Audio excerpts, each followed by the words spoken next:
Halo sahabatku cerita Momo, apa kabarnya hari ini? Semoga kalian selalu sehat dan bahagia, ya.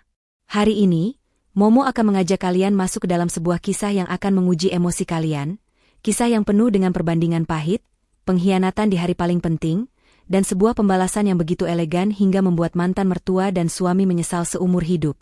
Siapa yang menyangka, di hari wisuda S2-nya, saat Alea seharusnya merayakan pencapaian terbesar, ia malah menerima pesan singkat dari suami dan mertuanya, Bram dan Bu Ratna, yang isinya menusuk hati, "Kami mau liburan ke Bali, wisudamu tidak penting.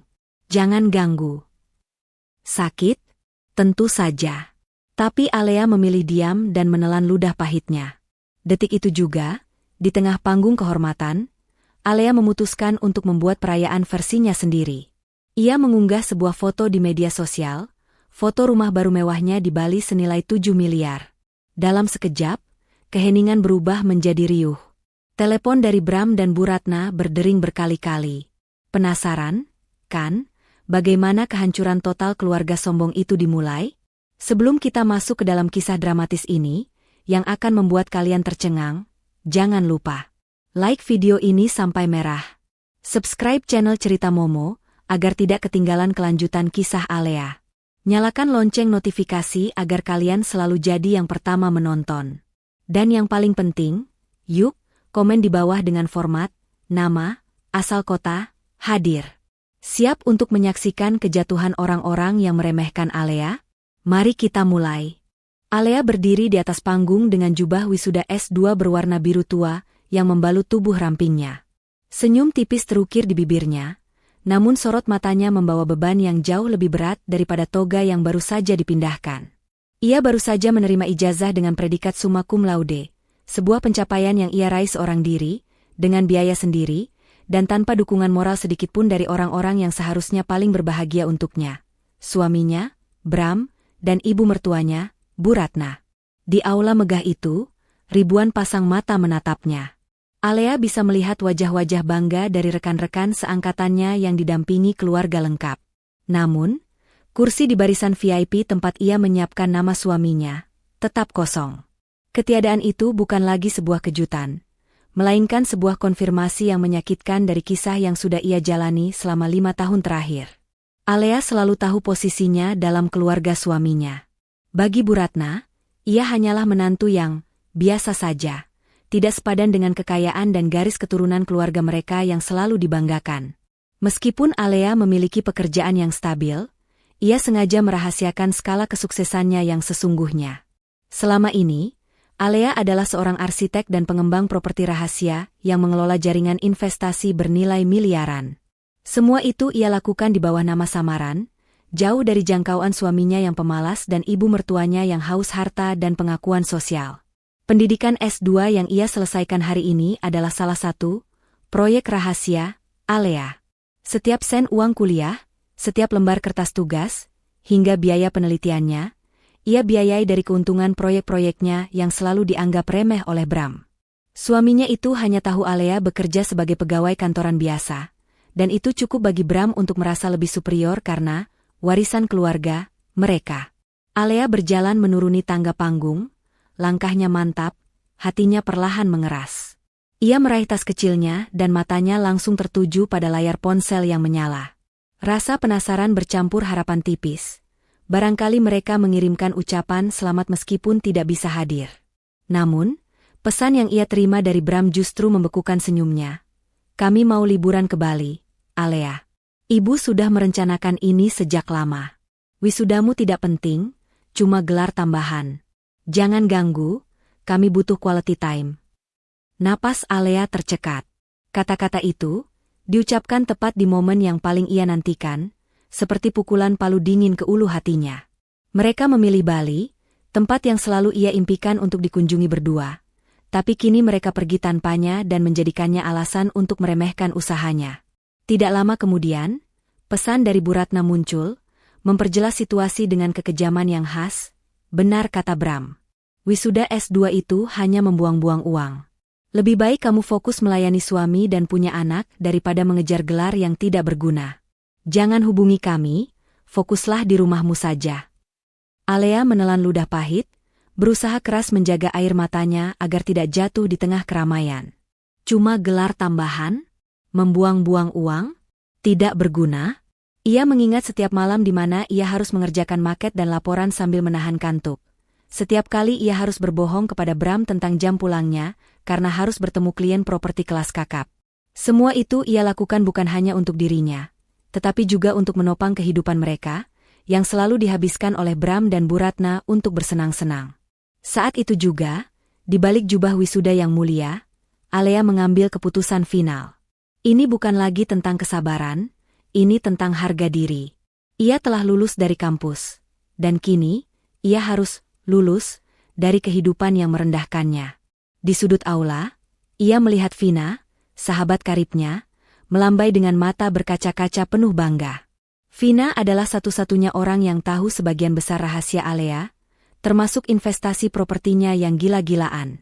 Selamat, summa cum laude, seru Vina sambil memeluk Alea erat-erat. Aku bangga banget sama kamu, Al, our architect queen. Alea membalas pelukan itu, tetapi nadanya berubah dingin. Vin, aku baru dapat pesan dari Bram dan Bu Ratna. Vina mengerutkan kening. Mereka bilang apa? Udah di Bali? Alea menghela napas panjang, menunjukkan pesan itu. Vina membaca, dan wajahnya langsung memerah karena marah. Astaga, mereka benar-benar keterlaluan. Hari pentingmu, Al, cuma karena mereka mau liburan di Bali? Padahal kamu.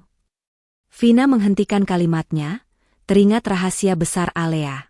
Alea memegang tangan Vina, tatapannya kini tajam dan penuh perhitungan. Aku tahu, Vin.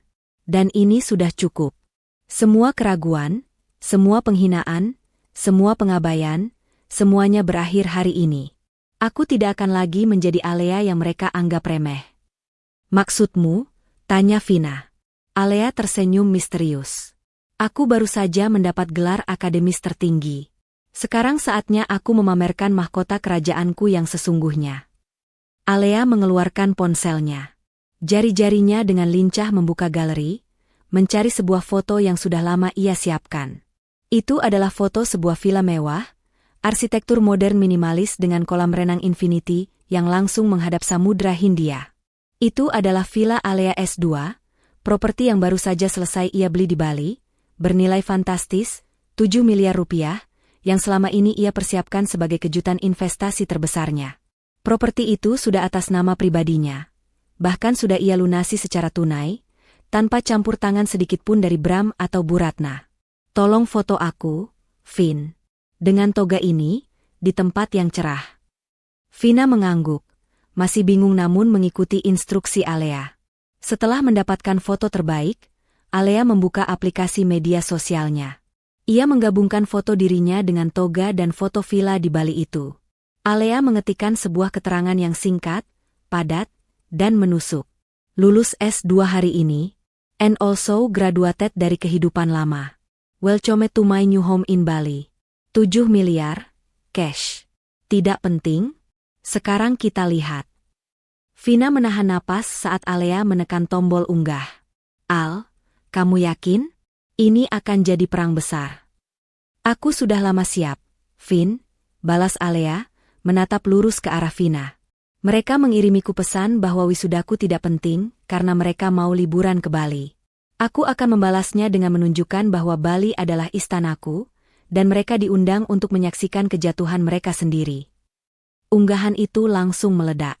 Hanya dalam hitungan detik, notifikasi masuk bertubi-tubi. Teman-teman dekat Alea yang tahu ia adalah seorang developer genius di balik layar langsung membanjiri kolom komentar dengan ucapan selamat dan kekaguman. Mereka memanggilnya Queen of Property dan developer rahasia. Seseorang bahkan menulis, selamat atas rumah pantainya, bos, worth every single rupiah. Alea dan Vina memutuskan untuk meninggalkan aula. Di lorong yang tenang, saat Alea memasukkan ijazahnya ke dalam tabung khusus, ponselnya bergetar hebat. Itu bukan lagi notifikasi suka atau komentar. Itu adalah panggilan masuk. Nama Bu Ratna terpampang besar di layar. Alea menggeser tombol, menolak panggilan itu.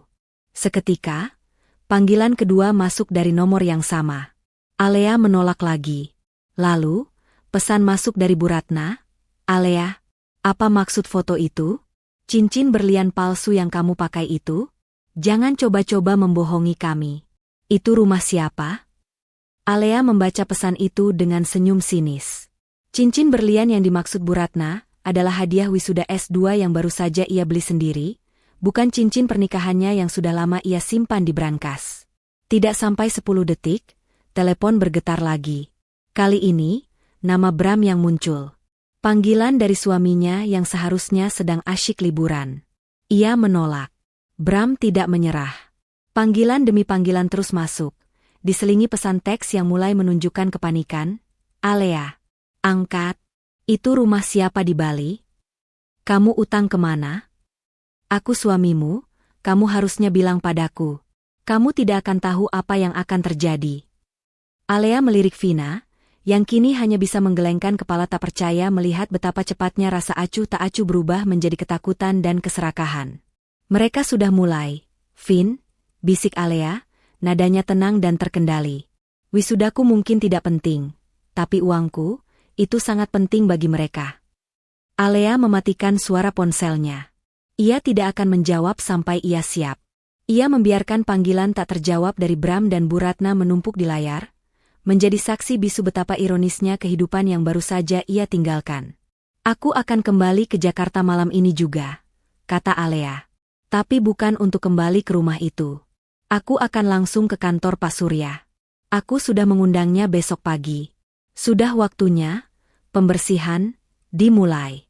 Aku akan membalas pesan mereka, tapi bukan dengan kata-kata.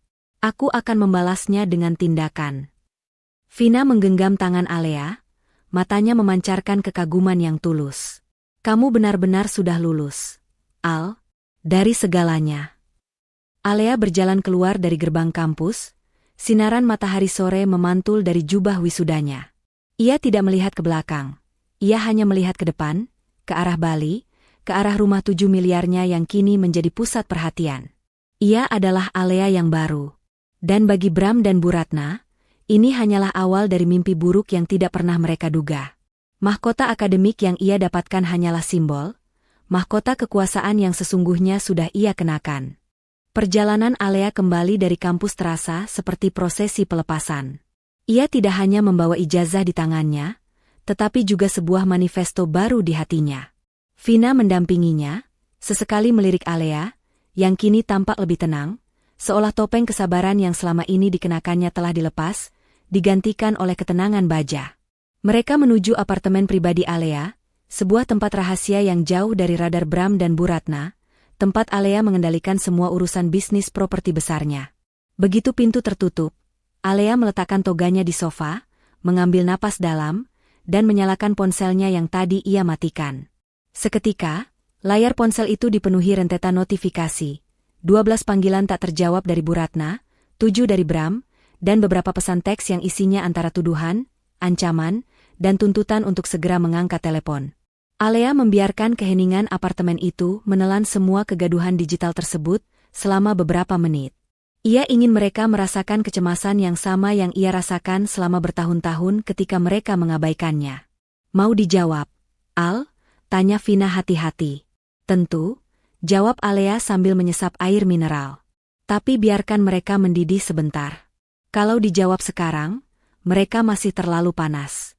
Aku ingin mereka cukup cemas sampai kata, Bali, dan wisuda, terasa tidak berarti lagi di pikiran mereka. Tepat pukul 8 malam, Alea memutuskan sudah waktunya. Ia memilih panggilan dari Bu Ratna. Alea memasang mode speaker dan meletakkan ponsel itu di atas meja marmer. Suara Bu Ratna langsung meledak, melengking tinggi, menembus heningnya apartemen. Alea, berani-beraninya kamu. Angkat telepon ibu sekarang. Apa maksud foto rumah 7 miliar itu? Kamu mencuri? Kamu menggelapkan uang dari kantormu? Kamu pikir kamu bisa membeli rumah semewah itu dari gaji tukang gambar biasa? Alea membiarkan badai kata-kata itu berlalu, tanpa menunjukkan reaksi. Vina di sampingnya menggenggam tinju, menahan diri untuk tidak membalas. Setelah Bu Ratna terengah-engah kehabisan kata, Alea akhirnya berbicara, suaranya pelan, dingin, dan sangat terkontrol, jauh berbeda dari menantu yang selalu mengiyakan. Salam Bu. Selamat liburan di Bali, ya. Saya pikir Ibu sedang menikmati suasana pantai, ternyata Ibu masih sempat memikirkan urusan rumah tangga saya. Suara Bu Ratna seketika tercekik, amarahnya berganti menjadi nada panik yang mengerikan. Jangan bertele-tele. Jawab Ibu. Rumah itu milik siapa, Alea? Jangan berbohong. Ibu tahu betul kamu tidak mampu. Itu pasti milik laki-laki lain, kan? Kamu mengkhianati Bram? Tuduhan yang menarik, Bu, balas Alea, menaikkan satu alis. Tapi sayangnya, rumah itu sepenuhnya milik saya. Dibeli atas nama saya, dibayar lunas, secara tunai, dan itu adalah hasil kerja keras saya selama 5 tahun terakhir. Sebuah rumah pantai eksklusif yang harganya mencapai 7 miliar rupiah. Sebuah pencapaian yang mungkin tidak penting di mata Ibu, sama tidak pentingnya dengan gelar S2 saya hari ini. Bu Ratna terdiam sejenak, suara napasnya terdengar berat di telepon, disusul bisikan samar dengan Bram yang terdengar cemas. Detik berikutnya, Bram mengambil alih telepon, suaranya dipenuhi campuran kemarahan dan ketakutan yang kental. Alea, bicara apa kamu? Jangan gila. Kamu kira aku bodoh? Kamu itu cuma pegawai rendahan. Dari mana kamu dapat uang sebanyak itu? Jangan mimpi. Aku suamimu. Kalaupun itu rumahmu, itu sudah pasti harta Gonogini. Berikan sertifikatnya padaku. Alea tersenyum pahit. Reaksi Bram adalah persis seperti yang ia duga. Alih-alih bangga atau setidaknya meminta maaf karena telah meremehkan, suaminya justru langsung menuntut hak dan kepemilikan. Itulah masalahnya, Bram, kata Alea dengan nada prihatin yang dibuat-buat. Kalian selalu berpikir bahwa Alea hanya seorang pegawai rendahan yang gajinya pas-pasan. Kalian selalu merasa lebih unggul karena warisan keluarga kalian. Tapi, tahukah kalian? Selama ini, uang yang saya transfer setiap bulan untuk kebutuhan rumah tangga, kalian, untuk cicilan mobil Bram, bahkan untuk pengobatan rutin Ibu, itu semua hanya sisa-sisa uang jajan saya. Itu hanya remah-remah, Bram. Ia menghela napas, bersiap untuk pukulan telak berikutnya.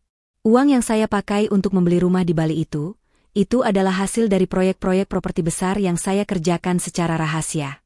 Saya adalah arsitek dan pengembang di balik beberapa proyek residensial mewah yang sering muncul di majalah bisnis, yang selama ini saya tangani atas nama perusahaan konsultan ayah saya.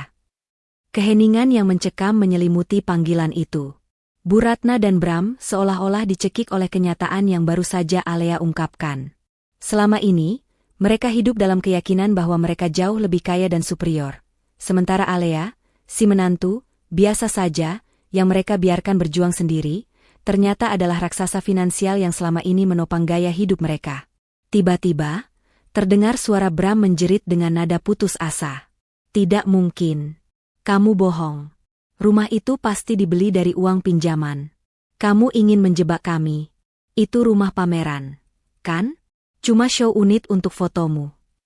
Alea tahu Bram dan Bu Ratna sedang berada di kamar hotel bintang 5 di Bali, tempat mereka mengira bisa menikmati kemewahan yang lebih hebat daripada Alea. Ironisnya, saat Alea mengunggah foto itu, mereka sedang berdebat tentang tagihan layanan kamar yang terlalu mahal. Kalau Anda tidak percaya, Bram, Ibu, coba buka lagi media sosial saya. Lihat kolom komentar. Ada Pak Karta, klien saya, yang memberi selamat.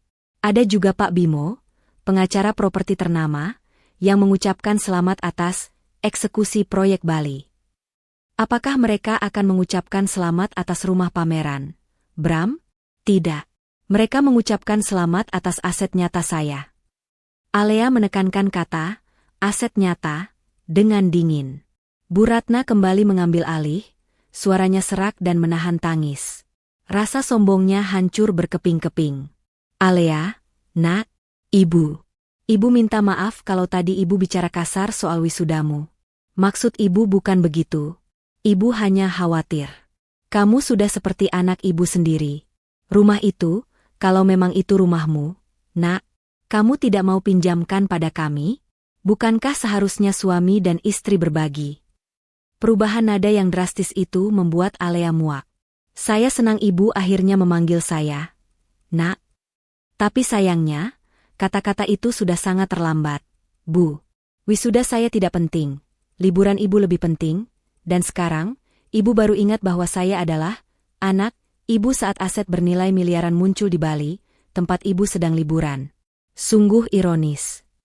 Rumah itu, Bu, lanjut Alea, dibeli sebelum saya menikah dengan Bram. Jauh sebelum. Dan itu sudah saya persiapkan jika suatu saat saya harus lulus dari pernikahan ini. Aset itu murni milik saya. Maaf, Bram, Bu, kalian tidak punya hak atas aset tersebut. Sama sekali tidak. Teriakan Bram kembali terdengar, kali ini lebih histeris. Alea, aku akan kembali ke Jakarta sekarang juga. Kita akan bicara baik-baik. Aku akan membatalkan liburan ini. Kamu tidak akan bisa melakukan ini padaku. Silakan, Bram. Segera kembali. Saya akan sangat menantikan kepulangan Anda, jawab Alea dengan tenang.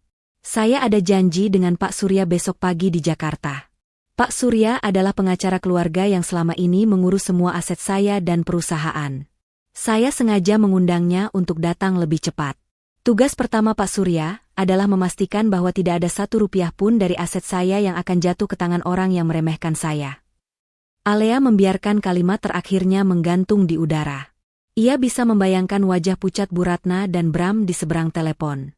Seluruh rencana liburan mereka, kebanggaan mereka, dan keyakinan mereka tentang dominasi finansial, semuanya hancur dalam satu unggahan foto dan satu panggilan telepon. Jadi, nikmatilah sisa malam ini di Bali. Karena mungkin, ini adalah liburan terakhir yang bisa kalian nikmati dengan uang yang kalian ambil dari orang yang kalian sebut tidak penting. Tutup Alea. Ia tidak menunggu balasan. Jari Alea menekan tombol merah, memutuskan sambungan dengan kejam. Keheningan kembali melingkupi apartemen. Vina menatap Alea dengan kagum. Al, itu tadi sungguh luar biasa. Mereka pasti sudah pucat pasi sekarang. Mereka tidak akan bisa menikmati Bali lagi. Vin, kata Alea, matanya berkilat dingin. Kepulangan mereka ke Jakarta akan menjadi kepulangan yang penuh ketakutan. Mereka datang bukan untuk memelukku, tapi untuk memperebutkan sertifikat rumah. Dan aku sudah siap. Malam ini, aku akan menyusun semua dokumenku bersama Pak Surya. Besok, bab 3 dimulai. Alea berjalan ke kamarnya, meninggalkan jubah wisuda yang tergeletak di sofa. Gelar S2 adalah mahkota kehormatan, tapi rasa sakit hati yang mereka torehkan adalah bahan bakar untuk revolusinya. Ia telah lulus dari kampus, dan kini, saatnya untuk benar-benar lulus dari keluarga yang tidak pernah menghargainya.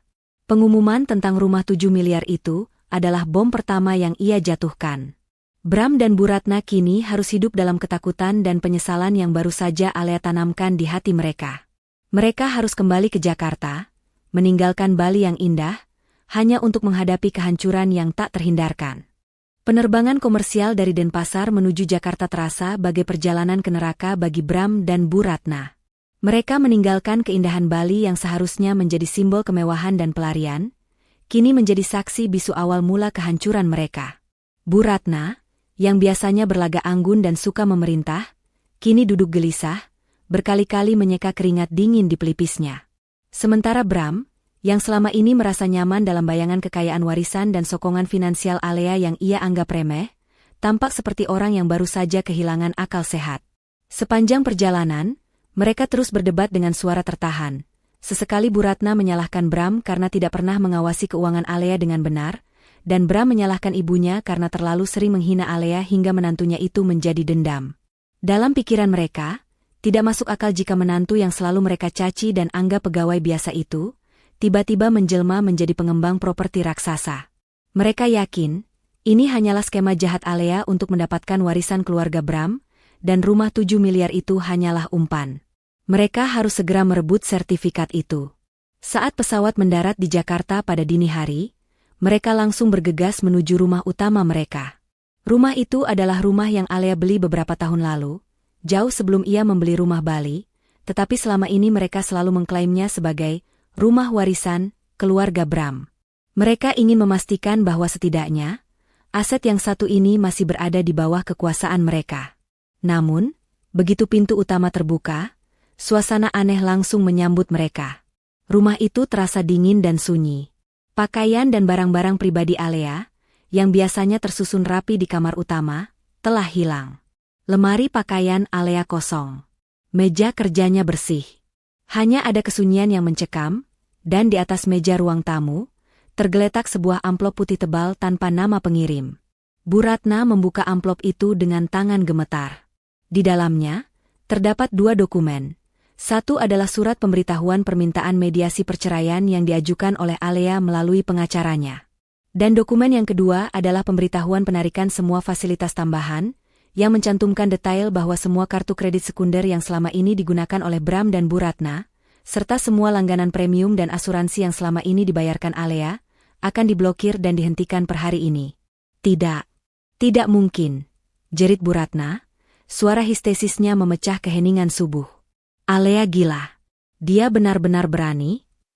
Bram mengambil dokumen itu, matanya membelalak kaget. Ia mencoba menggunakan kartu kreditnya untuk membeli kopi di bandara tadi, dan transaksi itu ditolak. Ia mengira itu hanya kesalahan sistem, tapi sekarang, semuanya jelas. Alea sudah mengunci semua sumber mata air finansialnya. Bram selama ini hidup dari tunjangan dan fasilitas yang diam-diam dibayarkan oleh Alea. Gajinya sebagai pegawai kantoran biasa bahkan tidak cukup untuk membayar tagihan listrik rumah, warisan, yang super besar itu. Ibu, kita harus segera hubungi pengacara kita. Kita harus cari tahu apa yang Alea rencanakan. Dia tidak boleh mengambil rumah Bali itu. Itu aset kita, Bu. Kita harus bilang semua asetnya adalah harta Gonogini. Bram mulai mondar-mandir, mencengkeram kepalanya, panik. Pengacara? Bu Ratna tertawa getir. Memangnya kita punya pengacara, Bram? Pengacara yang kita kenal hanya pengacara yang menangani surat-surat warisan palsu ayahmu. Kita tidak punya pengacara yang sekelas dengan yang dimiliki Alea. Lihat, dia pakai nama Pak Surya. Surya Ngrekan. Itu pengacara perusahaan raksasa. Berapa biaya untuk membayar pengacara itu, Bram? Kekacauan di rumah itu semakin menjadi-jadi. Mereka berdua menyadari betapa rentannya posisi mereka.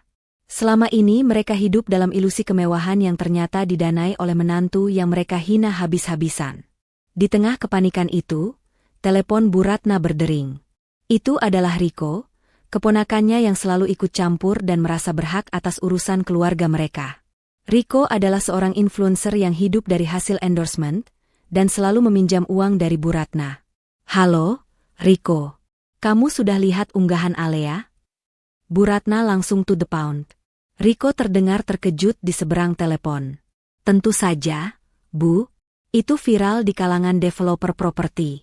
Semua orang bertanya-tanya, siapa Queen A ini? Saya lihat komentar, mereka menyebutnya Alea si arsitek. Ibu, itu serius rumah 7 miliar? Saya dengar di Bali, itu letaknya di kawasan paling eksklusif. Ibu dan Bram di sana, kan? Saya mau ikut, Bu. Siapa tahu saya bisa dapat endorse dari rumah itu. Komentar Riko semakin memicu kemarahan Bu Ratna. Ia menyadari betapa semua orang sekarang menatap iri pada Alea, bukan pada mereka. Jangan bicara omong kosong, Riko. Mereka itu cuma mau cari perhatian. Alea pasti berutang kemana-mana. Kamu harus cari tahu, Riko. Pakai koneksi influencer MU itu. Cari tahu, siapa Pak Surya ini. Dan, Riko, kamu punya uang, kan? Kartu kredit ibu diblokir Alea. Ibu butuh uang cash sekarang untuk urusan mendesak. Riko yang dikenal pelit, langsung mencari alasan. Kartu ibu diblokir? Waduh, gawat, Bu. Saya juga lagi seret banget, Bu. Lagi akhir bulan. Lagi pula, ibu dan Bram kan kaya raya, kenapa harus pinjam ke saya? Bu Ratna menggertakkan giginya. Ia menyadari, di saat mereka membutuhkan bantuan, tidak ada seorang pun, bahkan kerabat dekat, yang peduli selain uang mereka. Di tempat lain, di apartemen rahasianya, Alea sedang duduk tenang di meja kerjanya bersama Pak Surya. Pak Surya adalah seorang pria parubaya yang tenang dan cerdas, yang selama ini mengurus semua dokumen dan perusahaan konstruksi rahasia Alea di bawah payung hukum yang aman. Semua dokumen sudah saya siapkan, Nona Alea, kata Pak Surya, menata rapi berkas-berkas properti. Semua aset yang Ibu peroleh sebelum pernikahan, termasuk rumah utama yang Ibu tinggali sekarang dan rumah Bali yang baru Ibu beli, sudah terlindungi sepenuhnya di bawah perjanjian pranikah yang Ibu buat, yang selama ini mereka abaikan. Mereka tidak akan bisa mengklaim sepeser pun. Alea mengangguk. Bagus, Pak Surya. Langkah pertama sudah saya jalankan. Mereka sudah kembali ke Jakarta dalam keadaan panik dan tanpa uang. Sekarang, mereka akan mencoba mengklaim rumah di Bali sebagai harta Gonogini. Saya ingin besok, saat mediasi pertama, kita tunjukkan bahwa uang yang selama ini mereka nikmati itu, bahkan bukan berasal dari gaji saya. Itu semua adalah uang saku dari keuntungan investasi. Saya ingin mereka menyadari betapa kerdilnya mereka di hadapan aset saya yang sesungguhnya. Langkah yang brilian, Nona Alea. Selama ini mereka menganggap Anda sebagai menantu biasa. Ketika Anda menunjukkan mahkota 7 miliar Anda, harga diri mereka langsung hancur. Ini adalah perang psikologis yang efektif, puji Pak Surya. Alea kemudian menyampaikan satu instruksi penting. Pak Surya, saya ingin Anda segera mengirimkan seorang notaris ke rumah utama. Notaris itu akan memasang pemberitahuan di pintu bahwa rumah itu akan segera disita, bukan untuk saya, melainkan untuk sebuah proyek pengembangan baru. Jangan sebut nama saya, Pak. Biarkan mereka berpikir bahwa ada pihak ketiga yang akan mengambil rumah itu. Biarkan mereka semakin panik.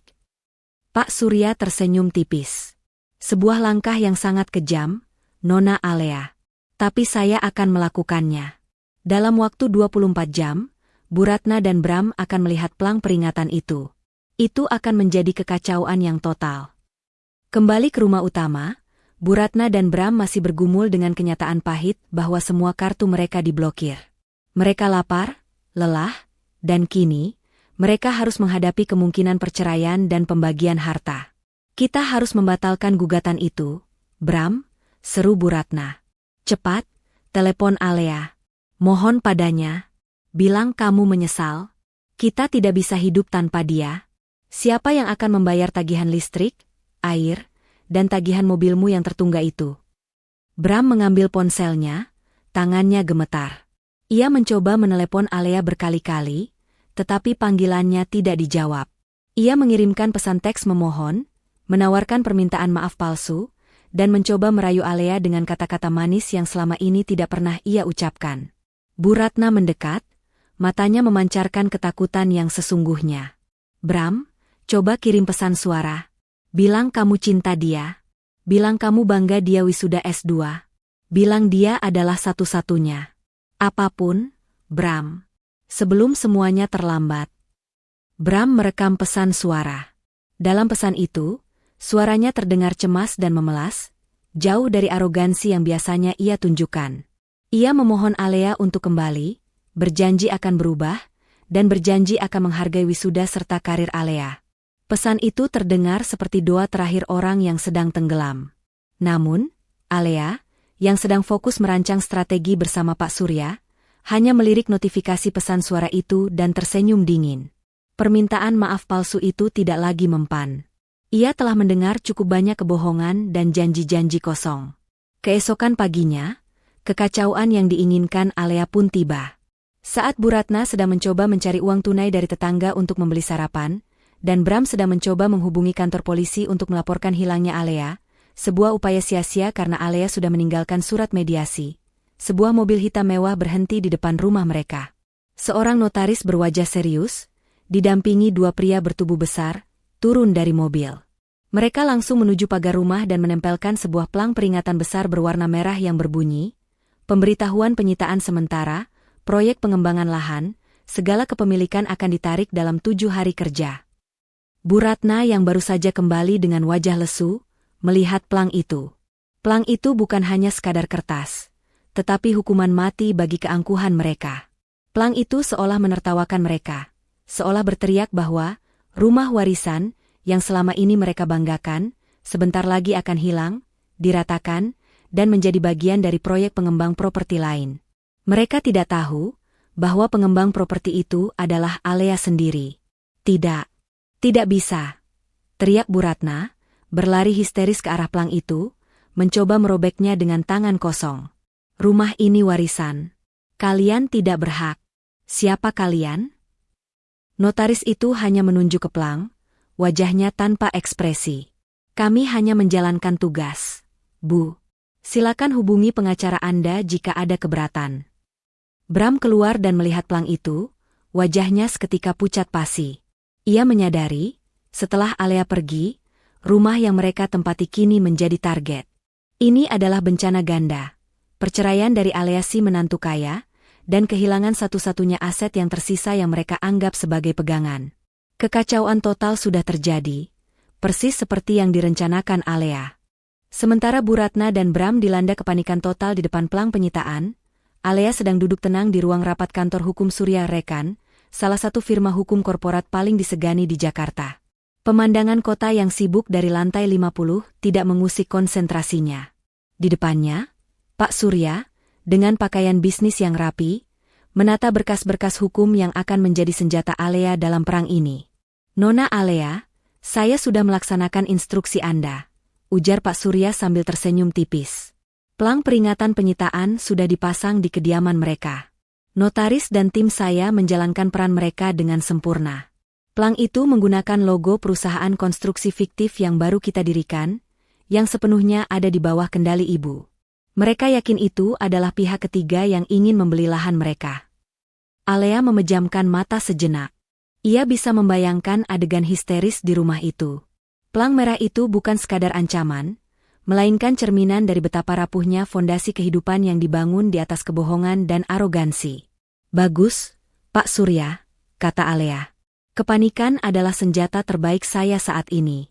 Mereka sedang sibuk mencari uang untuk menyewa pengacara dan mencari tahu siapa pengembang di balik plang itu. Mereka tidak akan fokus pada gugatan cerai. Tepat, balas Pak Surya. Dan saya sudah mengajukan permohonan pemblokiran sementara semua aset non-tunai Bram ke pengadilan. Termasuk saham kecil yang ia miliki di perusahaan ayahnya dan akses ke depositonya. Mereka akan benar-benar tercekik. Alea mengangguk puas. Pengekangan finansial ini adalah langkah krusial. Selama ini, Bram dan Bu Ratna hidup dengan asumsi tak terbatas akan kekayaan. Mereka tidak pernah benar-benar mengelola uang, hanya menghabiskannya. Sekarang mari kita fokus pada mediasi besok, pinta Alea. Saya ingin pertemuan itu diadakan di sini, di kantor Bapak. Itu akan memberi saya keunggulan psikologis. Dan saya tidak ingin Bram dan Bu Ratna didampingi pengacara. Pak, biarkan mereka berjuang sendiri. Saya sudah memastikan hal itu. Sesuai prosedur mediasi pertama, mereka diminta datang sendiri atau didampingi penasihat hukum.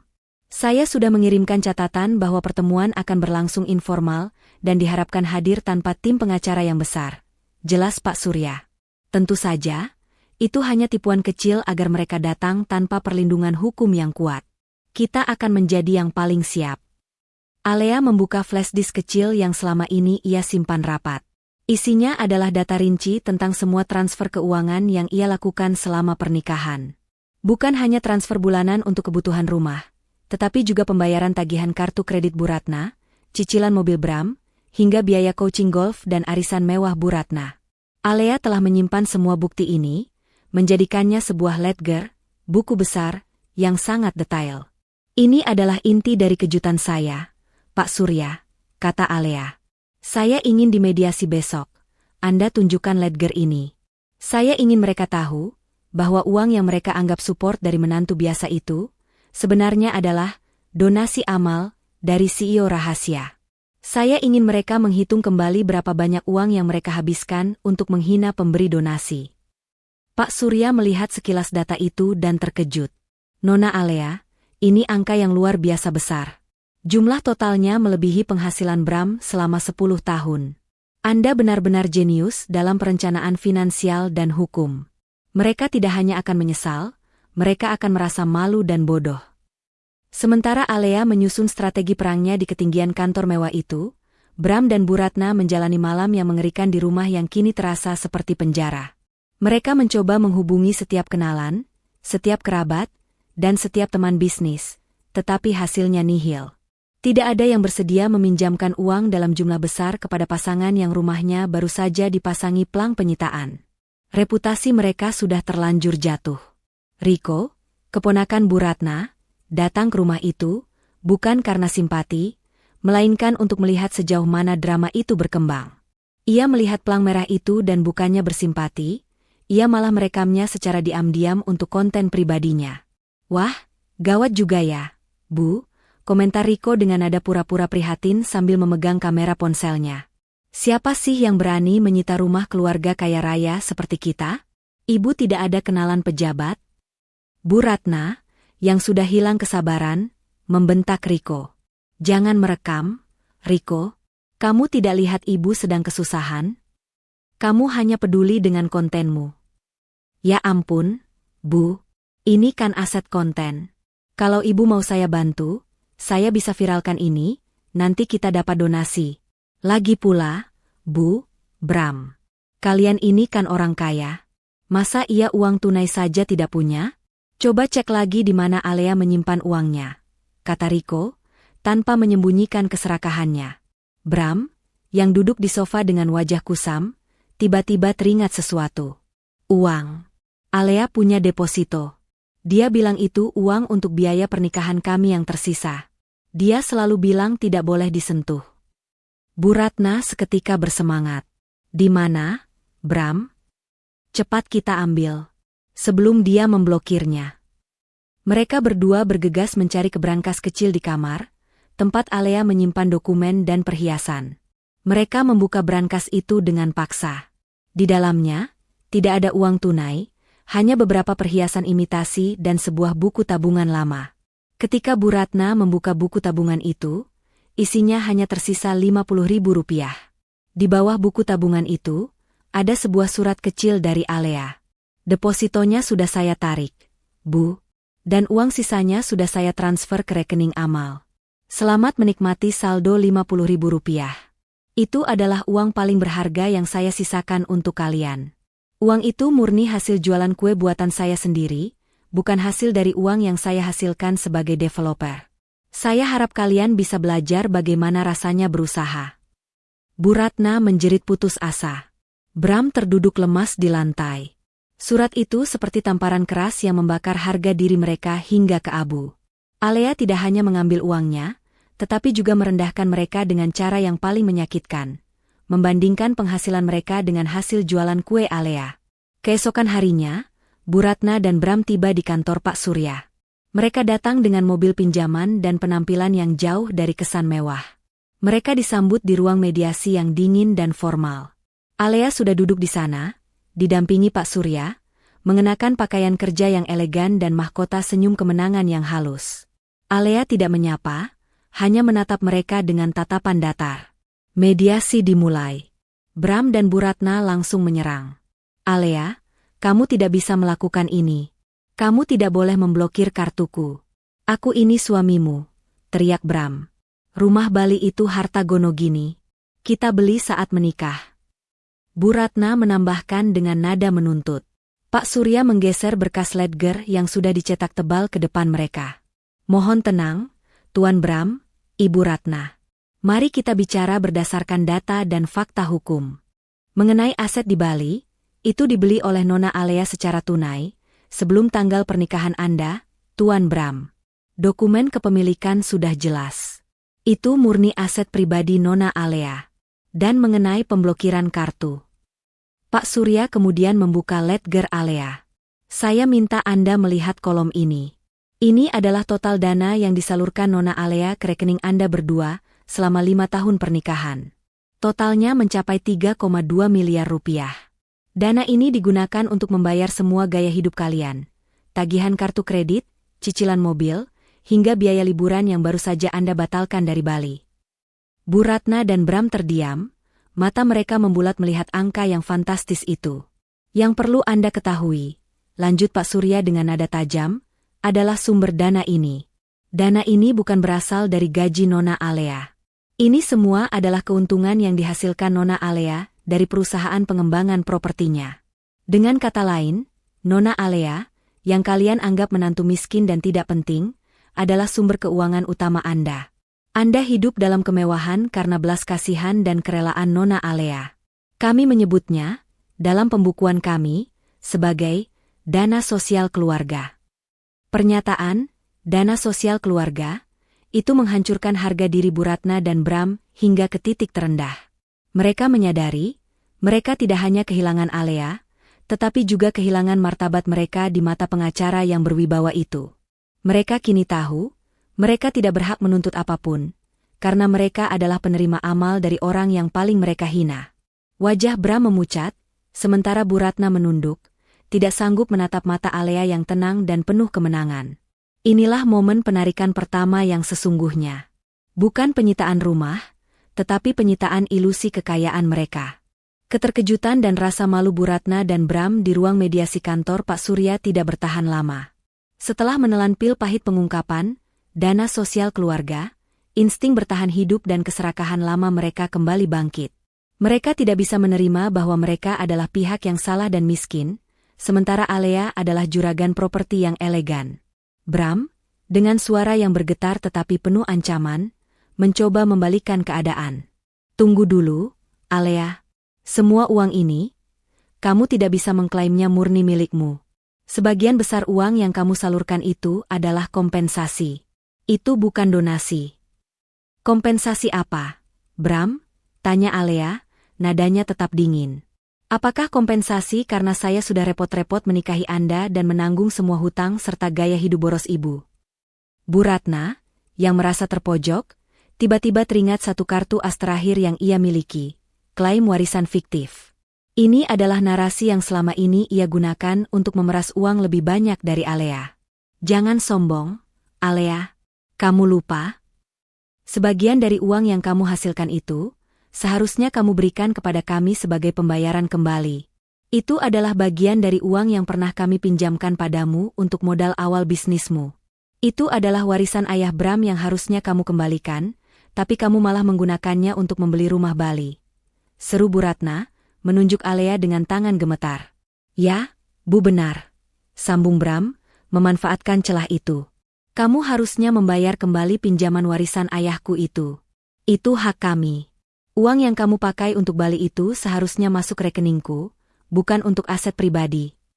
Pak Surya, yang sudah mengantisipasi langkah putus asa ini, tersenyum kecil. Ia berdeham dan menatap Bu Ratna dengan tatapan tajam seorang pengacara senior. Ibu Ratna, Tuan Bram, ujar Pak Surya. Mari kita bicara dengan bukti. Anda mengklaim bahwa Nona Alea memiliki hutang berupa pinjaman warisan. Bisakah Anda tunjukkan perjanjian tertulis atau setidaknya bukti transfer pinjaman modal awal yang Anda berikan kepada Nona Alea, beserta jumlah pastinya? Bu Ratna terdiam. Tentu saja tidak ada bukti. Klaim itu hanyalah narasi yang ia ciptakan di awal pernikahan untuk menekan Alea. Perjanjian itu sudah lama, Pak. Bu Ratna berkilah. Pokoknya, dulu kami sudah memberikan modal awal bisnisnya. Kami berhak atas bagi hasilnya. Alea, yang sedari tadi diam, akhirnya membuka suara. Pinjaman modal, Bu? Warisan ayah Bram? Saya ingat betul, saat awal pernikahan, saya adalah seorang arsitek lepas yang baru merintis. Yang saya dapatkan dari ibu hanyalah kritikan pedas, bukan modal. Saya membangun kerajaan properti saya dengan keringat saya sendiri, melalui pinjaman bank resmi atas nama saya, dan tanpa ada jaminan dari pihak keluarga manapun. Alea kemudian memandang Bu Ratna lurus. Sebaliknya, Bu, justru ibu yang memiliki hutang yang jauh lebih besar kepada saya, meskipun bukan dalam bentuk pinjaman formal. Pak Surya kemudian menggeser sebuah dokumen lain di atas meja. Dokumen itu adalah rekaman transaksi permintaan uang dari Bu Ratna kepada Alea, yang diambil dari percakapan WhatsApp dan rekening koran. Ini adalah bukti. Selama 5 tahun, Ibu Ratna berulang kali meminta dana kepada Nona Alea dengan berbagai alasan. Mulai dari biaya pengobatan genting, investasi emas mendadak, hingga biaya sumbangan sosial mendadak.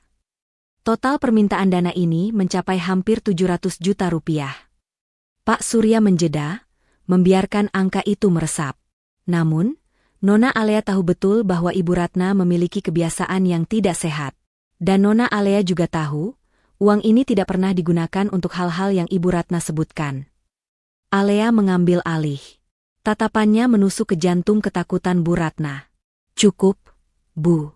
Mari kita akhiri drama ini. Saya tahu semua uang yang selama ini Ibu minta dari saya dengan alasan pengobatan genting dan investasi emas. Itu, semuanya Ibu gunakan untuk judi online dan membayar hutang-hutang Anda di klub arisan mewah. Pengungkapan itu menjadi pukulan telak yang membuat Bu Ratna terperangah. Wajahnya seketika pucat pasi, matanya membelalak ketakutan, dan tubuhnya mulai bergetar hebat. Rahasia tergelapnya, kebiasaan buruk yang diam-diam menghabiskan harta suaminya dulu, kini dibongkar tuntas di depan Bram dan pengacara yang berwibawa. Bram menoleh ke ibunya, matanya penuh pertanyaan. Judi online? Ibu? Benarkah itu, Bu? Bu Ratna tidak bisa menjawab, ia hanya menggelengkan kepala lemah, air mata ketakutan mulai mengalir di pipinya. Keangkuhan Bu Ratna yang selama ini menjadi bentengnya, kini roboh total. Ia tidak takut kehilangan uang Alea, ia takut Bram akan tahu kebenaran tentang kebangkrutan keluarga mereka dulu yang disebabkan oleh kebiasaan buruknya itu. Nona Alea tidak hanya memiliki bukti transfer dana keluar dari rekeningnya kepada Ibu Ratna. Pak Surya melanjutkan dengan tenang, tetapi kami juga memiliki data voice note dari Ibu Ratna kepada seorang teman, yang secara jelas menyebutkan, butuh uang cepat untuk menutup hutang meja judi. Apakah ini yang Anda sebut, warisan keluarga, yang berhak Anda tagih, Tuan Bram? Atau ini adalah lubang hitam finansial yang selama ini ditutup oleh menantu Anda? Bram menatap ibunya dengan kecewa yang mendalam. Kebohongan yang selama ini dibangun Bu Ratna tentang kejayaan masa lalu keluarga mereka, kini hancur lebur. Bram menyadari, bukan hanya Alea yang menghina mereka, tetapi ibunya sendiri yang selama ini membohongi dan menghabiskan sisa harta mereka. Alea kemudian mengajukan syarat, jika kalian masih mengklaim ada pinjaman warisan dari kalian kepada saya, silakan buktikan di pengadilan. Tapi perlu diingat, saat kalian mengajukan tuntutan itu, saya akan membuka semua bukti transfer ini ke publik. Saya akan pastikan semua teman-teman sosialita Ibu, semua kolega Bram, dan semua orang di luar sana tahu kemana perginya uang yang selama ini saya berikan. Saya akan membiarkan publik yang menilai, siapa yang berhak mendapatkan warisan dan siapa yang berhak mendapatkan kasihan. Ancaman membuka aib ke publik itu berhasil. Bagi Bu Ratna, reputasi sosial adalah segalanya, meskipun itu reputasi palsu. Ia lebih memilih kehilangan uang daripada kehilangan muka. Bu Ratna akhirnya menyerah. Ia membisikkan sesuatu kepada Bram, suaranya parau. Bram menghela napas panjang, menatap Alea dengan kebencian yang bercampur keputusasaan. Baiklah, Alea, kata Bram, suaranya nyaris tak terdengar. Kami mencabut tuntutan, pinjaman warisan, itu. Tapi, tolong cabut gugatan cerai itu. Aku janji akan berubah. Aku akan bekerja keras. Aku akan. Alea menggeleng. Terlambat, Bram. Jendela waktu untuk penyesalan sudah lewat. Anda memilih Bali di hari wisuda saya, saat saya sedang mendapatkan mahkota. Kini, saya sudah mendapatkan mahkota yang lebih besar. Kebebasan dari Anda dan Ibu. Gugatan cerai tidak akan pernah saya cabut. Mediasi hari itu berakhir bukan dengan perdamaian, melainkan dengan kekalahan telak Bu Ratna dan Bram. Mereka keluar dari kantor Pak Surya dengan langkah gontai, tidak hanya kehilangan hak atas aset Alea, tetapi juga kehilangan pegangan terakhir mereka. Ilusi bahwa mereka adalah pihak yang kaya dan bermartabat. Di balik pintu kaca kantor Pak Surya, Alea tahu, perang sesungguhnya baru saja dimulai, dan kali ini, ia akan berjuang untuk mendapatkan perceraian, sekaligus kehormatan yang telah lama dicuri darinya. Setelah kekalahan memalukan di kantor Pak Surya, Bu Ratna dan Bram kembali ke rumah mereka dengan hati yang hancur. Mereka tidak hanya gagal mendapatkan pengakuan atas aset 7 miliar Alea, tetapi juga kehilangan harga diri mereka di mata pengacara ternama itu. Bu Ratna masih syok. Rasa malunya karena aib judi online terungkap, jauh lebih menyakitkan daripada kerugian finansial. Bram, di sisi lain, mulai menyalahkan ibunya atas semua kebohongan dan kerusakan yang terjadi. Ini semua karena Ibu. Kalau Ibu tidak membohongi aku soal warisan dan tidak menghabiskan uang untuk judi, mungkin Alea masih mau memaafkan kita. hardik Bram, yang kini berani membentak ibunya. Diam kamu, Bram. Kamu juga salah. Kamu yang malas bekerja, meremehkan istrimu sendiri. Kamu pikir Alea akan bertahan jika kamu terus-terusan mengandalkan uangnya sambil menghinanya?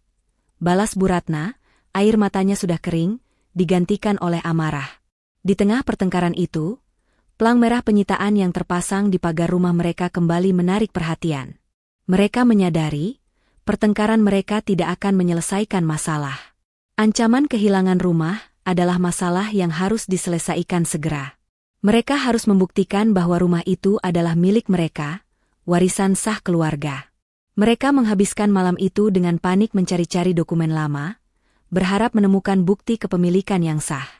Namun, yang mereka temukan hanyalah dokumen-dokumen keuangan lama yang menunjukkan bahwa rumah itu dibeli dengan cicilan, dan cicilan terakhirnya dilunasi oleh Alea 2 tahun lalu. Bahkan, sertifikat rumah itu terdaftar atas nama Alea, persis seperti yang diklaim Alea. Selama ini, mereka hanya menikmati rumah itu tanpa pernah memiliki kepemilikan hukum yang kuat. Pagi menjelang. Bu Ratna dan Bram terbangun oleh suara ketukan keras dan gaduh di luar rumah. Mereka mengira itu hanyalah petugas keamanan atau tukang pos. Namun, suara itu semakin keras, diikuti teriakan-teriakan dari para tetangga. Bu Ratna bergegas membuka jendela, matanya membelalak kaget. Di depan rumah mereka, beberapa truk besar bertuliskan nama sebuah perusahaan transportasi dan logistik mewah sudah terparkir. Sekelompok petugas berjaket resmi, ditemani oleh notaris yang sama dengan kemarin, serta beberapa petugas keamanan, tengah berdiri di depan pintu utama. Salah satu petugas membawa sebuah papan besar yang bertuliskan, eksekusi pengosongan lahan dan penarikan aset perusahaan. Pemilik berkewajiban mengosongkan tempat dalam 3 jam. Apa-apaan ini? Ini bukan penyitaan. Ini penggusuran, teriak Bram, berlari menuruni tangga. Bram membuka pintu depan dan berhadapan langsung dengan notaris berwajah datar yang kemarin ia temui. Tuan Bram, kami dari tim legal pengembang, kata notaris itu. Kami telah memberikan pemberitahuan penyitaan sementara. Karena tidak ada keberatan hukum yang sah, kami akan melanjutkan ke tahap eksekusi pengosongan. Lahan ini akan segera diratakan untuk proyek konstruksi. Mohon segera kemasi barang-barang pribadi Anda. Kalian gila? Rumah ini masih ditempati. Kalian tidak bisa seenaknya, teriak Bram, mencoba menghalangi pintu. Kami memiliki surat perintah resmi dari pengadilan yang menyatakan bahwa lahan ini adalah properti yang perlu dikosongkan untuk kepentingan publik dan pengembangan proyek. Tuan, balas notaris itu, menunjukkan selembar kertas berstempel. Semua proses sudah sesuai hukum. Jika Anda menghalangi, kami terpaksa memanggil polisi atas dasar menghalangi proses hukum. Bu Ratna keluar, wajahnya pucat pasi. Ia melihat tetangga-tetangga mulai berkerumun, beberapa di antaranya sibuk merekam dengan ponsel mereka. Rasa malu itu kini menjadi tontonan publik yang memalukan. Tidak. Semua barang-barangku. Barang-barang antik warisan keluarga kami. Jerit Bu Ratna histeris, mencoba menarik mundur petugas yang mulai masuk ke ruang tamu. Petugas itu dengan sopan namun tegas menahan Bu Ratna. Barang-barang pribadi non-permanen dapat Anda selamatkan, Bu. Namun, semua perabotan dan interior permanen di rumah ini adalah bagian dari aset yang akan ditarik. Kontrak menyebutkan bahwa properti ini dibeli termasuk semua perlengkapan di dalamnya. Bu Ratna benar-benar kalap. Ia mencoba menyelamatkan vas-vas mahal dan lukisan-lukisan yang ia klaim sebagai warisan. Sementara Bram berlari ke kamar untuk mengambil dokumen penting, ia menemukan satu lagi kejutan pahit. Di kamar utama, ada 3 petugas logistik yang tengah memasukkan perabotan mewah ke dalam kotak-kotak bertuliskan, aset ditarik oleh PT Pengembang Al-Arsi. PT Pengembang Al-Arsi. Nama itu terdengar asing, namun terasa familiar bagi Alea. Tentu saja, itu adalah akronim dari nama panggung rahasia Alea di dunia properti. Bram teringat, saat Alea membeli rumah itu, ia bersikeras agar semua perabotan dan interior mewah dipesan dari satu pemasok eksklusif. Alea beralasan itu untuk efisiensi. Ternyata, semua perabotan mewah itu juga memiliki klausul kepemilikan yang rumit, yang memungkinkan pemiliknya untuk menarik aset itu kapanpun.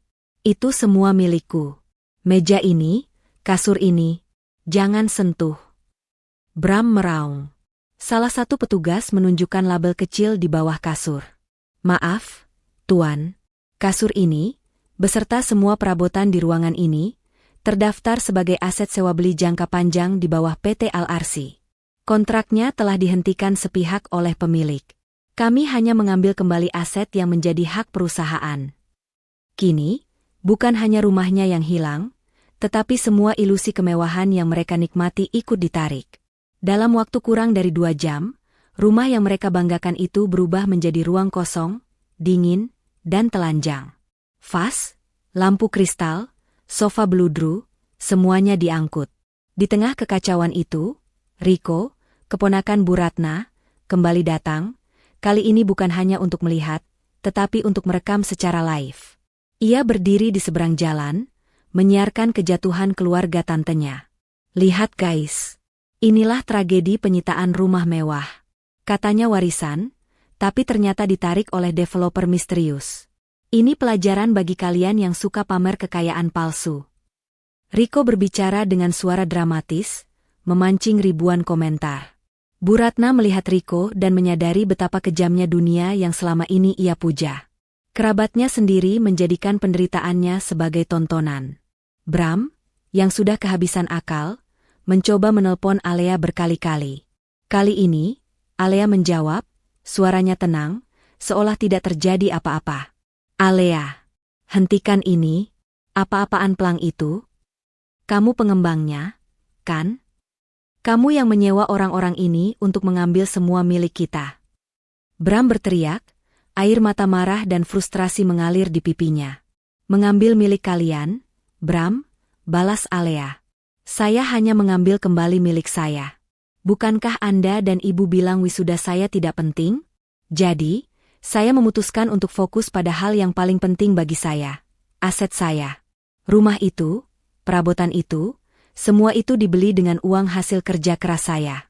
Dan karena saya sudah tidak lagi punya kepentingan dengan rumah itu, saya putuskan untuk menjualnya kepada perusahaan pengembangan. Tapi itu rumah kita. Kita tinggal di sini. Dulu, Bram. Dulu. Sekarang, rumah itu sudah menjadi bagian dari sejarah. Nikmatilah pemandangan dari lantai marmer yang kosong itu. Saya rasa itu akan menjadi pemandangan yang bagus untuk kontemplasi, ujar Alea. Alea kemudian menyampaikan pukulan terakhir. Oh ya, Bram. Saya sudah meminta Pak Surya untuk mengirimkan surat resmi. Karena Anda tidak lagi memiliki alamat tempat tinggal yang jelas, sidang gugatan cerai akan dipercepat. Saya rasa, lebih cepat kita berpisah, lebih cepat Anda dan Ibu bisa fokus membangun kembali hidup Anda. Alea menutup teleponnya, mengakhiri percakapan itu dengan rasa kemenangan yang tulus. Ia tahu, penyitaan tak terduga ini adalah kejutan yang harus mereka terima. Itu adalah balasan sempurna atas penghinaan mereka di hari wisuda. Mahkota S2-nya telah ia pertahankan, dan kini, ia telah merebut kembali seluruh kendali atas hidupnya, yang selama ini mereka anggap sepele. Di depan rumah, para petugas logistik telah selesai. Rumah itu benar-benar kosong. Bu Ratna dan Bram kini berdiri di trotoar, dikelilingi barang-barang pribadi mereka yang sedikit, disaksikan oleh tetangga-tetangga dan direkam oleh Riko. Mereka tidak lagi terlihat sebagai keluarga kaya raya. Mereka hanyalah 2 orang yang baru saja diusir dari rumah sendiri, berdiri di tengah kehancuran total. Setelah penggusuran yang memalukan, Bu Ratna dan Bram terpaksa menumpang sementara di rumah Riko, keponakan yang hanya menerima mereka dengan syarat mereka menanggung semua biaya hidupnya. Penderitaan mereka semakin menjadi-jadi di tempat sempit itu, tanpa privasi, dan harus mendengar sindiran Riko yang tak henti-henti. Riko terus menyiarkan kisah kejatuhan mereka, mendapatkan banyak views dari drama itu. Pagi itu, mereka menerima surat resmi dari pengadilan yang mengumumkan tanggal sidang gugatan cerai dipercepat. Surat itu tidak hanya berisi panggilan, tetapi juga pemberitahuan bahwa Alea akan menghadirkan saksi kunci dan bukti-bukti baru yang substansial. Ancaman ini membuat Bram kembali panik. Alea pasti punya rencana lain. Bu, dia tidak akan puas hanya dengan mengusir kita. Bram mondar-mandir, mencengkeram kepalanya. Kita harus mencari tahu, apa rahasia besarnya yang lain. Sementara itu, di ruang sidang, Alea hadir dengan aura kemuliaan yang tak terbantahkan. Ia didampingi oleh Pak Surya, yang membawa koper berisi dokumen-dokumen tebal. Di sisinya, duduk Vina, sahabatnya, yang bertindak sebagai saksi kunci. Hakim membuka persidangan dengan mengajukan pertanyaan mengenai penyebab perselisihan dan perpisahan. Bram, yang diizinkan berbicara tanpa didampingi pengacara, mencoba memainkan kartu simpati. Yang mulia Hakim, kata Bram, suaranya dipenuhi kepura-puraan. Saya sangat mencintai istri saya, Alea. Perpisahan ini hanya kesalahpahaman. Alea terlalu emosional karena kami terlambat mengucapkan selamat wisuda S2-nya. Kami bersedia meminta maaf dan kembali hidup bersama. Bu Ratna, yang duduk di belakangnya, mengangguk setuju dengan air mata buaya yang sudah ia siapkan. Namun, Alea hanya tersenyum tipis, senyum yang tidak mencapai matanya. Mohon maaf, Yang Mulia. Gugatan cerai ini bukan tentang ucapan selamat wisuda yang terlambat. Itu hanyalah puncak gunung es dari penghinaan, pengabaian, dan kerugian finansial yang saya alami selama pernikahan. Pak Surya kemudian berdiri. Yang Mulia, kami akan menunjukkan bukti bahwa Tuan Bram dan Ibu Ratna tidak hanya melakukan pengabaian emosional, tetapi juga pengabaian finansial dan hukum. Tuan Bram terbukti tidak memiliki kontribusi finansial yang signifikan, melainkan menjadi beban. Dan yang lebih penting, kami akan membongkar rahasia besar Nona Alea yang selama ini disembunyikan dari Tuan Bram. Hakim memberikan izin. Pak Surya menunjuk ke arah Alea. Nona Alea, silakan jelaskan profesi dan aset Anda yang sesungguhnya. Alea berdiri tegak, matanya menatap lurus ke arah Bram, yang kini mulai gelisah. Selama ini, Tuan Bram dan Ibu Ratna mengira saya adalah seorang arsitek bergaji pas-pasan yang bekerja di perusahaan kecil. Mereka menghina gelar S2 saya sebagai tidak penting.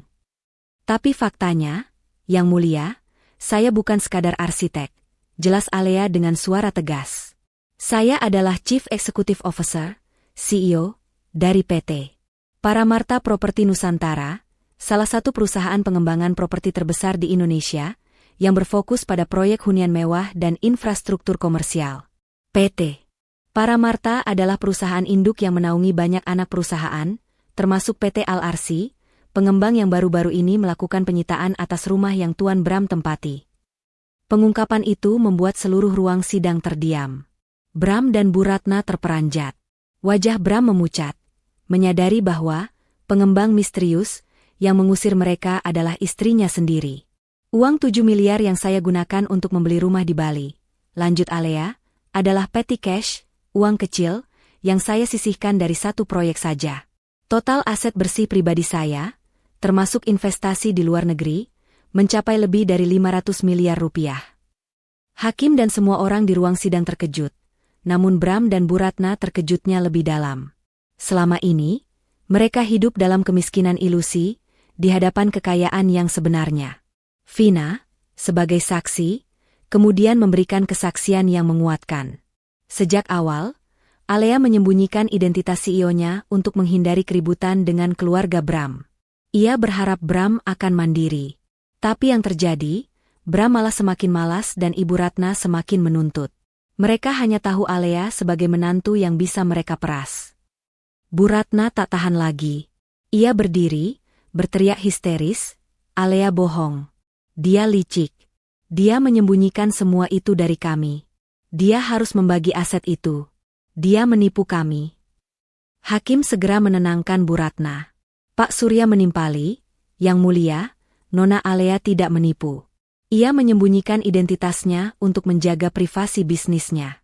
Semua aset ini, termasuk PT Paramarta, didirikan sebelum pernikahan, atau menggunakan modal yang dapat dibuktikan murni berasal dari kekayaan sebelum menikah. Kami juga sudah menyertakan perjanjian pranikah yang menguatkan perlindungan aset ini. Gugatan cerai diputuskan. Hakim menyatakan bahwa perselisihan sudah tidak dapat didamaikan, dan faktor pengabaian emosional dan finansial yang dilakukan suami dan mertua cukup menjadi alasan. Sidang hari itu berakhir dengan vonis non-resmi, Alea akan segera bercerai dari Bram. Pengungkapan rahasia Alea sebagai CEO perusahaan raksasa telah meruntuhkan semua harapan terakhir Bram dan Bu Ratna. Mereka tidak hanya kehilangan pernikahan, tetapi juga kehilangan harga diri, harta, dan satu-satunya sumber keuangan terbesar dalam hidup mereka. Mereka keluar dari ruang sidang, kini benar-benar menjadi tunawisma dan miskin, tanpa ada lagi ilusi kekayaan untuk dibanggakan. Setelah sidang pertama yang berakhir dengan vonis cerai non-resmi dan pengungkapan kekayaan Alea, Bram dan Bu Ratna kembali ke rumah Riko dalam keadaan depresi total. Kini, mereka bukan hanya malu, tetapi juga menjadi bulan-bulanan Riko, keponakan yang sebenarnya sangat pelit. Kalian ini benar-benar tidak berguna, ya? Cibir Riko sambil mengedit video siaran langsungnya. Mertua CEO 500 miliar, tapi malah diusir. Kenapa kalian tidak meminta Alea mempekerjakan kalian saja? Jadi tukang sapu di kantornya juga lumayan, kan? Sindiran Riko itu membuat Bu Ratna merasa terhina, tetapi ia tidak punya daya untuk melawan. Mereka tidak punya pilihan selain menumpang di sana. Namun, penderitaan finansial mereka baru saja dimulai. Karena semua kartu mereka diblokir dan Bram tidak lagi memiliki tunjangan dari Alea, mereka mencoba menggunakan rekening bank mereka sendiri. Di luar dugaan mereka, saldo rekening Bram yang selama ini mereka kira stabil, ternyata telah menipis drastis karena Bram dan Bu Ratna diam-diam menunggak cicilan beberapa pinjaman kecil atas nama mereka sendiri. Alea, melalui Pak Surya, juga telah menindaklanjuti kasus judi online Bu Ratna. Meskipun Alea tidak melaporkannya ke polisi, Pak Surya mengirimkan surat peringatan ke pihak bank yang berisi rincian transaksi Bu Ratna ke situs judi ilegal. Akibatnya, bank meninjau ulang kelayakan kredit Bu Ratna dan Bram. Bram, tagihan cicilan mobilmu macet. Bank meneleponku berkali-kali, teriak Bu Ratna suatu pagi. Dan hutangku ke arisan mewah yang kucoba tutupi dengan uang dari Alea, sekarang mereka menagih langsung padaku. Bram pucat. Mobil yang ia banggakan, yang selama ini dicicil sebagian besar oleh Alea, kini terancam ditarik. Tanpa penghasilan tambahan dan tanpa dukungan Alea, mereka tidak sanggup membayar tunggakan itu. Di tengah kejatuhan finansial ini, Riko melihat peluang. Ia melihat Alea sebagai jalan pintas menuju kekayaan. Riko mendatangi Bram dan Bu Ratna dengan ide licik. "Dengar, Bu, Bram," kata Riko dengan nada manis yang dibuat-buat. "Saya punya ide. Kita tidak bisa melawan Alea di pengadilan. Tapi kita bisa pakai jalur kekeluargaan. Saya akan temui Alea. Saya akan bicara dari hati ke hati, bilang bahwa Bram sangat menyesal dan ingin kembali bekerja sama di perusahaan properti Alea. Kamu mau membantu kami?" tanya Bu Ratna, penuh harap. "Tentu saja. Kita kan keluarga," jawab Riko, meskipun niat sebenarnya adalah meminta posisi manajer atau setidaknya mendapatkan komisi besar dari Alea. Ia membayangkan hidup mewah di Villa Bali milik Alea. Riko berhasil mendapatkan alamat kantor utama PT Paramarta Properti Nusantara dari Vina, dengan alasan ingin menyampaikan surat penting dari Bram. Riko tiba di kantor Alea dengan penampilan terbaiknya. Ia berharap bisa mengesankan CEO tersebut. Namun, di lobi, ia disambut oleh Vina, yang kini menjabat sebagai kepala komunikasi Alea. Vina menatap Riko dengan tatapan meremehkan. "Nona Vina, saya Riko, sepupu Bram. Saya ingin bertemu Alea, CEO perusahaan ini," kata Riko dengan percaya diri. "Saya tahu Anda Riko," balas Vina datar. "Alea tidak punya waktu untuk menemui Anda. Ia sedang sibuk mengawasi proyek terbaru senilai triliunan. Urusan keluarga sudah selesai di pengadilan." Riko tidak menyerah. "Tolong, Vina. Saya datang sebagai perwakilan keluarga." Bram sangat menyesal. "Saya ingin Alea memberi Bram kesempatan kedua, mungkin posisi manajer di salah satu proyeknya. Atau setidaknya, beri saya kontrak endorsement untuk mempromosikan Villa Balinya. Kita bisa bekerja sama." Vina tertawa pelan. "Endorsement? Riko, perusahaan ini tidak butuh influencer dengan reputasi seperti Anda. Dan mengenai Bram, Alea sudah memberikan kesempatan. Bram memilih mengabaikannya. Alea bukan agen pencari kerja, ia seorang CEO. Kesempatan kedua tidak berlaku di dunia bisnis, apalagi setelah Anda dan keluarga Anda menjadikannya tontonan publik." Vina kemudian menyampaikan pukulan terakhir. "Alea sudah melihat semua siaran langsung Anda, Riko. Anda mendapatkan keuntungan dari penderitaan Bu Ratna dan Bram. Anda bukan penyelamat, Anda adalah pemangsa. Perusahaan ini tidak akan berbisnis dengan orang seperti Anda. Riko keluar dari kantor Alea dengan wajah merah karena dipermalukan. Ia gagal total. Bukan hanya ditolak, tetapi niat liciknya juga terbaca oleh Alea. Sementara itu, Bram menerima surat pemberitahuan penarikan mobilnya. Akhirnya, mobil mewah itu ditarik paksa oleh bank di depan rumah Riko. Bu Ratna menyaksikan peristiwa itu dengan pandangan kosong. Semua kemewahan yang mereka nikmati kini benar-benar lenyap. Mereka menyadari, mereka tidak hanya kehilangan uang, tetapi juga kehilangan satu-satunya jembatan menuju masa depan yang lebih baik, Alea. Kini, mereka harus menghadapi kenyataan pahit. Mereka benar-benar miskin dan terpuruk, tanpa harapan dari siapapun, bahkan dari kerabat terdekat mereka. Waktu berjalan cepat menuju sidang pembacaan putusan cerai. Bagi Alea, ini adalah formalitas terakhir untuk meraih kebebasan penuh. Bagi Bram dan Bu Ratna, ini adalah akhir dari semua ilusi mereka. Mereka datang ke pengadilan tanpa harapan, pakaian mereka lusuh, dan semangat mereka hancur, jauh berbeda dari penampilan angkuh mereka di masa lalu. Mereka harus datang dari kontrakan kumuh yang baru saja mereka sewa, setelah diusir oleh Riko. Riko sendiri akhirnya menendang mereka keluar, karena Bram dan Bu Ratna tidak mampu membayar sepeser pun biaya hidup. Di ruang sidang, suasana hening menyambut putusan hakim. Alea duduk tegak, ditemani Pak Surya. Bram dan Bu Ratna duduk di bangku terdakwa, mata mereka menatap kosong. Hakim membacakan putusan, majelis hakim memutuskan, mengabulkan gugatan cerai yang diajukan oleh penggugat, Nona Alea. Perkawinan antara Nona Alea dan Tuan Bram resmi diputus karena alasan perselisihan yang terus-menerus, pengabaian, dan tidak adanya lagi keharmonisan rumah tangga. Vonis itu terdengar seperti lonceng kematian bagi Bram. Ia hanya bisa menunduk, menerima kenyataan bahwa ia kini adalah seorang duda yang bangkrut dan tak punya apa-apa. Hakim melanjutkan dengan putusan pembagian harta. Mengenai harta, majelis hakim memutuskan bahwa sebagian besar aset yang diklaim oleh penggugat adalah harta bawaan dan harta yang diperoleh dari hasil kerja keras pribadi sebelum dan selama pernikahan, yang sepenuhnya dilindungi oleh perjanjian pranikah. Tuan Bram tidak mendapatkan sepeser pun dari aset properti Nona Alea, termasuk rumah di Bali dan perusahaan PT Paramarta Properti Nusantara. Bu Ratna, yang tadinya hanya diam, tiba-tiba berdiri. Tapi yang mulia, bagaimana dengan biaya hidup anak saya? Bagaimana kami bisa hidup? Hakim menanggapi dengan tenang. Majelis mempertimbangkan kemampuan finansial Tuan Bram dan memutuskan bahwa kewajiban nafkah setelah perceraian ditiadakan, mengingat Nona Alea terbukti memiliki penghasilan dan aset yang jauh melebihi Tuan Bram.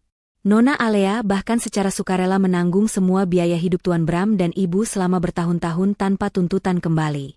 Kami memutuskan tidak ada lagi kewajiban finansial dari Nona Alea kepada Tuan Bram. Bu Ratna jatuh terduduk. Kini, harapan terakhir mereka untuk memeras uang dengan dalih, nafkah mantan istri, pun sirna. Alea telah memutus semua jalur ketergantungan. Setelah sidang ditutup, Bram dan Bu Ratna mencoba mendekati Alea di koridor. "Alea, tunggu," panggil Bram, suaranya lemah dan penuh penyesalan yang terlambat. "Aku mohon, aku tahu aku salah. Aku sangat menyesal. Aku minta maaf karena meremehkan wisudamu, meremehkanmu. Aku mohon, beri aku pekerjaan di perusahaanmu. Aku rela mulai dari bawah, Alea." Alea berbalik. Tatapannya kini bukan lagi dingin, melainkan penuh kelegaan. Ia menatap Bram dan Bu Ratna, yang tampak renta dan menyedihkan. "Penyesalanmu sudah terlambat, Bram," kata Alea, suaranya mantap. "Hari wisuda S2-ku, saat aku mencapai mahkota akademis, kamu dan ibu mengirim pesan bahwa itu tidak penting. Di saat itu, aku memutuskan untuk mendapatkan mahkota yang sesungguhnya, kebebasanku." Alea memandang Bu Ratna. "Ibu, semua penghinaan yang ibu ucapkan, semua perbandingan yang ibu buat, kini berbalik menghantam ibu. Saya sudah menunjukkan betapa pentingnya saya di kehidupan kalian. Dan kini, saya telah melepaskan kalian." "Kami tahu kami salah, Alea," bisik Bu Ratna, air mata penyesalan yang tulus akhirnya membasahi pipinya. "Kami minta maaf." Kami mohon bantuanmu. Kami tidak punya apa-apa lagi. Alea menggeleng. Saya sudah membayar semua hutang saya kepada karma. Saya sudah memberikan kalian waktu 5 tahun untuk berubah dan menghargai saya. Tapi kalian memilih untuk menginjak-injak harga diri saya. Sekarang, kalian harus menanggung konsekuensinya sendiri. Alea berbalik, ditemani Pak Surya dan Vina. Ia melangkah keluar dari gedung pengadilan dengan kepala tegak. Ia resmi bebas. Bram dan Bu Ratna hanya bisa menatap punggung Alea yang menjauh. Menyadari bahwa mereka tidak hanya kehilangan seorang istri dan menantu, tetapi juga kehilangan satu-satunya kunci menuju kemakmuran dan kehormatan. Vonis pengadilan itu mengakhiri pernikahan mereka, tetapi awal dari penyesalan seumur hidup mereka. 1 tahun berlalu sejak Alea resmi bercerai dari Bram. Kehidupan Alea kini bersinar terang, seperti matahari di atas villa mewahnya di Bali. Ia tidak lagi menyembunyikan identitasnya. Ia menjalani peran ganda sebagai CEO perusahaan properti raksasa, PT Paramarta Properti Nusantara, dan sebagai pengembang visioner yang kini dihormati di tingkat nasional. Rumah Bali senilai 7 miliar itu bukan lagi sekadar aset, melainkan basecamp inspiratif tempat ia bertemu klien-klien global dan merancang masa depannya. Ia telah memenangkan semua hal yang pernah direnggut darinya: harga diri, kebebasan, dan pengakuan. Vina kini menjadi tangan kanannya di perusahaan, mengelola semua urusan komunikasi dan branding Alea, memastikan kisah inspiratif CEO ini dikenal luas. Suatu sore, Alea sedang berdiri di tepi kolam renang Infinity Villanya di Bali, menikmati sunset. Ia menerima majalah bisnis terbaru yang menempatkan fotonya di sampul, dengan judul, Alea, The 500 Miliar Dollar Queen Who Chose Freedom. Tepat di bawah foto itu, ada kutipan darinya, "Jangan pernah biarkan orang lain menentukan nilai Anda, apalagi di hari paling penting dalam hidup Anda." Di sisi lain kota Jakarta, kehidupan Bram dan Bu Ratna adalah kebalikan dari Alea.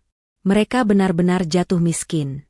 Mereka tinggal di rumah kontrakan sempit, yang uang sewanya didapatkan dari kerja serabutan Bram sebagai petugas kebersihan. Bu Ratna, yang terbiasa hidup mewah, kini harus bekerja keras sebagai buruh cuci. Keangkuhan mereka telah luntur. Mereka tidak hanya miskin secara materi, tetapi juga miskin secara sosial. Rico, yang sempat mencoba memanfaatkan mereka, kini memutuskan semua kontak. Teman-teman sosialita Bu Ratna menjauh setelah aib judi dan kebohongan finansial mereka terungkap. Puncak penyesalan mereka terjadi di hari ulang tahun Bram. Mereka tidak punya uang untuk merayakannya. Bu Ratna memberikan Bram hadiah sebatang lilin yang mereka temukan bekas pakai. "Selamat ulang tahun, Nak," bisik Bu Ratna, suaranya dipenuhi kesedihan.